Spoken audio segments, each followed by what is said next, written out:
আসসালামু আলাইকুম। 12 মাসি সুইট কাটিমো নাম আমরা দিচ্ছি চাঁপাইনবাবগঞ্জ থেকে। 1টি টাকা অগ্রিম ছাড়া আপনারা সারা বাংলাদেশে অর্ডার করতে পারুন। 1টি টাকা অগ্রিম ছাড়া, 1টি টাকাও লাগবে না।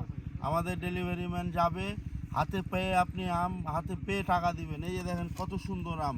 এগুলো আমাদের কিন্তু 6 কেজির প্যাকেজ, 6 কেজি, 10 কেজি, 20 কেজি, 3 কেজিও নিতে পারেন যারা অল্প ছোট ফ্যামিলি তাদের জন্য। এই যে দেখেন কত সুন্দর আম। আর এই আমাদের পাকা আম, এলে আমরা খেয়ে দেখেছি, খুবই সুন্দর। এই যে সব পাকা গাছের পাকা আছে, এগুলো গাছ পাকা আম। দেখেছেন কত সুন্দর গাছ পাকা। কিন্তু শীতের সময় একটু হালকা দাগ থাকবে, শীতের দাগ, কিন্তু উপর আপনার একটু দাগ থাকলেও ভিতর কিন্তু ফ্রেশ। এই যে দেখেন ভিতরে আমরা কেটে খেয়েছি, কত সুন্দর লাল এবং ফ্রেশ আম। এই আম পচবে না, নষ্ট হবে না। 12 মাসি সুইট কাটিমো নাম।